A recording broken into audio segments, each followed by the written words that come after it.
जय श्री राधे, जय श्री कृष्ण। मंदिर श्री बंसी वाले महात्मा यूट्यूब चैनल अम्बाला शहर की ओर से हम आप सभी भक्तों का हार्दिक अभिनंदन करते हैं। आज हम आपको सुनाने जा रहे हैं श्रीमद् भगवद गीता के 13वें अध्याय के महात्म्य की परम पावन कथा, जो कि इस प्रकार है। बोल श्री राधा कृष्ण भगवान की जय। बोल श्रीमद् भगवद गीता माता की जय। अब श्रीमद् भगवद गीता 13वें अध्याय का महात्म्य। भगवान शिव कहने लगे कि हे पार्वती, अब गीता के 13वें अध्याय के महात्म्य की अगाध महिमा का वर्णन सुनो। उसको सुनने से तुम्हें बड़ी प्रसन्नता होगी। दक्षिण दिशा में तुंगभद्रा नाम की एक बहुत बड़ी नदी है। उसके किनारे हरिहरपुर नामक रमणीय नगर बसा हुआ है। वहाँ साक्षात भगवान हरिहर विराजमान हैं, जिनके दर्शन मात्र से परम कल्याण की प्राप्ति होती है। हरिहरपुर में हरि दीक्षित नाम का एक क्षत्रिय ब्राह्मण रहता था, जो तपस्या और स्वाध्याय में संलग्न तथा वेदों के पारगामी विद्वान थे। उनके एक स्त्री थी, जिसे लोग दुराचारा कहकर पुकारते थे। इस नाम के अनुसार ही उसके कर्म भी थे। वह सदा पति को बुरे वचन कहती थी। उसने कभी भी उनके साथ शयन नहीं किया। पति से संबंध रखने वाले जितने लोग घर पर आते, उन सब को डांट बताती और स्वयं कामोन्मत्त होकर निरंतर व्यभिचारियों के साथ रमन किया करती थी। एक दिन नगर को इधर उधर आते जाते हुए पुरवासियों से भरा देख उसने निर्जन एवं दुर्गम वन में अपने लिए संकेत स्थान बना लिया। एक समय रात में किसी कामी को न पाकर वह घर के किवाड़ खोल नगर से बाहर संकेत स्थान पर चली गई। उस समय उसका चित्त काम से मोहित हो रहा था। वह एक एक कुंज में जाकर तथा प्रत्येक वृक्षों के नीचे जा जाकर किसी प्रियतम की खोज करने लगी, किंतु उन सभी स्थानों पर उसका परिश्रम व्यर्थ गया। उससे प्रियतम का दर्शन नहीं हुआ। तब वह उस वन में नाना प्रकार की बातें कहकर विलाप करने लगी। चारों दिशाओं में घूम घूम कर वियोग जनित विलाप करती हुई उस स्त्री की आवाज को सुनकर कोई सोया हुआ व्याघ्र जाग उठा और उछलकर उस स्थान पर पहुंचा जहां वह रो रही थी। उधर वह भी उसे आते देख किसी प्रेमी की आशंका से उसके सामने खड़ी होने के लिए ओट से बाहर निकल आई। उस समय व्याघ्र ने आकर उसे नख रूपी बाणों के प्रहार से पृथ्वी पर गिरा दिया।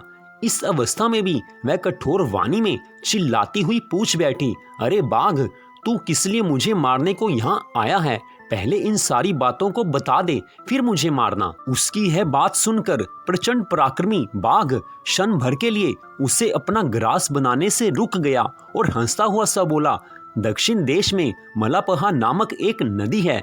उसके तट पर मुनिपर्णा नगरी बसी हुई है। वहां पंचलिंग नाम से प्रसिद्ध साक्षात भगवान शंकर निवास करते हैं। उसी नगरी में मैं ब्राह्मण कुमार होकर रहता था। नदी के किनारे अकेला बैठा रहता और जो यज्ञ के अधिकारी नहीं हैं, उन लोगों से भी यज्ञ कराकर उनका अन्न खाया करता था। इतना ही नहीं, धन के लोभ से मैं सदा अपने वेद पाठ के फल को भी बेचा करता था। मेरा लालच यहाँ तक बढ़ गया था कि अन्य भिक्षुओं को गालियां देकर हटा देता और स्वयं दूसरों को नहीं देने योग्य धन भी बिना दिए ही हमेशा ले लिया करता था। ऋण लेने के बहाने मैं सब लोगों को छला करता था। तदनंतर कुछ काल व्यतीत होने पर मैं बूढ़ा हुआ। मेरे बाल सफेद हो गए, आंखों से कुछ नहीं दिखता था और मुंह के सारे दांत गिर गए। इतने होने पर भी मेरी दान लेने की आदत नहीं छूटी। पर्व आने पर प्रतिग्रह के लोभ से मैं हाथ में कुश लिए तीर्थ के समीप चला जाया करता था। उसके बाद जब मेरे सारे अंग शिथिल हो गए, तब एक बार मैं कुछ धूर्त ब्राह्मणों के घर पर मांगने खाने के लिए गया। उसी समय मेरे पैर में कुत्ते ने काट लिया। तब मैं मूर्छित होकर क्षण भर में पृथ्वी पर गिर पड़ा। मेरे प्राण निकल गए। इसके बाद मैं इसी बाघ योनि में उत्पन्न हुआ। तब से इस दुर्गम वन में रहता हूँ तथा अपने पहले जन्मों के पापों को याद करके कभी धर्मिष्ठ महात्मा, यति, साधु पुरुष तथा सती स्त्रियों को मैं नहीं खाता। पापी, दुराचारी तथा कुलटा स्त्रियों को ही अपना भक्ष्य बनाता हूँ। अतः उल्टा होने के कारण तू अवश्य ही मेरा भोजन बनेगी। यूं कहकर वह अपने कठोर नखों से उसके शरीर के टुकड़े टुकड़े करके खा गया। इसके बाद यमराज के दूत उस पापिनी को सैमनीपुरी में ले गए। वहां यमराज की आज्ञा से उन्होंने अनेकों बार उसे विष्ठा, मूत्र और रक्त से भरे हुए भयानक कुंडों में गिराया। करोड़ों कल्पों तक उसमें रखने के बाद उसे वहां से ले आकर 100 मनवंतरों तक रौरव नरक में रखा। फिर चारों ओर मुंह करके दीन भाव से रोती हुई उस पापिनी को वहां से खींचकर दहनानन नामक नरक में गिराया।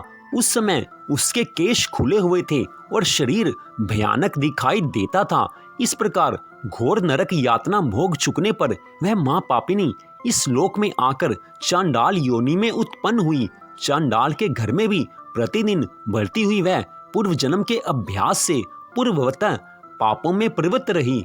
फिर उसे कोढ़ और राज्यक्षमा का रोग हो गया, नेत्रों में पीड़ा होने लगी। फिर कुछ काल के बाद वह पुनः अपने निवास स्थान को गई, जहां भगवान शिव के अंतःपुर की स्वामिनी जम्बिका देवी विराजमान है। वहां उसने वासुदेव नामक एक पवित्र ब्राह्मण का दर्शन किया, जो निरंतर गीता के 13वें अध्याय का पाठ करता रहता था। उसके शरीर से गीता के 13वें अध्याय का पाठ सुनते ही वह चंडाल के शरीर से मुक्त हो गई और दिव्य देह धारण करके स्वर्गलोक में चली गई।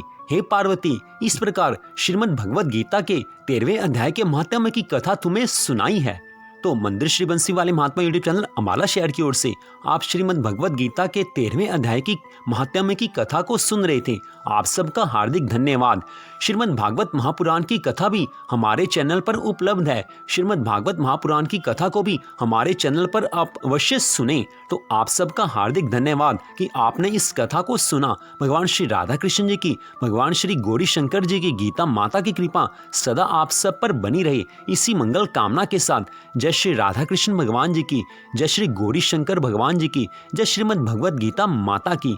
जय जय श्री राधे, जय जय श्री राधे, जय जय श्री राधे श्याम।